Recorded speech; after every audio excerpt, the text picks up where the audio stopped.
Former President Donald Trump is rallying voters today in the Commonwealth of Pennsylvania, tonight in particular, which has become such a neck-and-neck state just 43 days before Election Day. But before the rally, Mr. Trump is going to visit a local family farm in the town of Smithton to address the threat of China against American agriculture. Look at that sign right there, Farmers for Trump. As of December in 2022, China owns almost 350,000 acres of American farmland. Joining us right now with more is Pennsylvania farmer and state representative Eric Davanzo. Eric, good morning to you. Good morning, Steve. So how is the former president winding up on your property today? Well, first off, let's just say that we're super excited to have President Trump at the farm here today.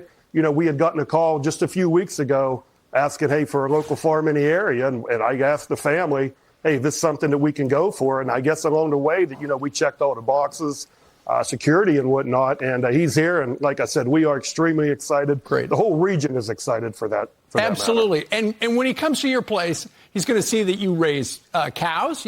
You're a beef producer. You also do soybeans. You do some straw. You do some hay. What are you going to tell him about the threat of China? Well, and I think we're just going to tell him, one, we're going to thank him for his love for his country. And we're also going to thank him for standing up for the American farmer, because we all feel that, you know, we've been forgotten about here. And we just want to tell him to keep doing what he's doing. Put America first. Make sure that America's food is safe right here, and make sure that we have the land and the opportunity to produce and grow our food here. And I think that's all we want.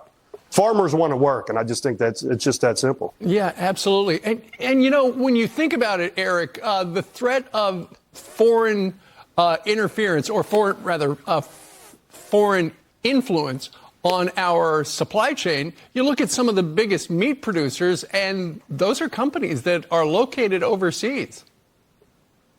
Correct. And listen, sometimes when you sit back and you look at this stuff, and you got to ask yourself, how did we get in this situation? Yeah. And it should be a no-brainer. Like, we should be in charge of our own food chain, our supply, right here. And, you know, in the state of Pennsylvania, agriculture is the number one industry. Right.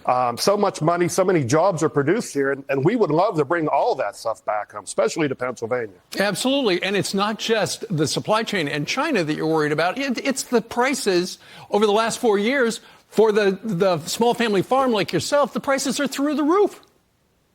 Yeah, absolutely. And there's actually a dairy producer right down the road, Jackson Farms. They just announced they're going out of business after 65 years. A little bottling company, produce their own milk. In today's economy, the Biden-Harris economy, they just can't make ends meet with it. So, you know, they're cutting way back, and very unfortunate, very unfortunate what's going on here today. Absolutely. And it's not just farmland that you worry about. There's a lot of property that's being bought by the Chinese, and they're using it for solar farms. They're not growing anything but energy. Correct. And right now, that's what we talk about. Hey, they're going to take up the farmland. They're going to come in, offer these farmers a nice chunk of money to lease their land and put these solar panels on. But let's not forget who produces these solar panels, right? Everything's over in China. And one of the questions that we have here is, when these panels are decommissioned in 25, 30 years, who is responsible for these panels? Nobody wants to claim responsibility for it. And so this farmer may be getting a nice chunk of money now, but you're kind of leaving debt on your family down the road. Absolutely. Eric, thank you very much. You got a busy day with the former president. Thank you for starting with Fox and Friends. No problem. Thank you. You bet.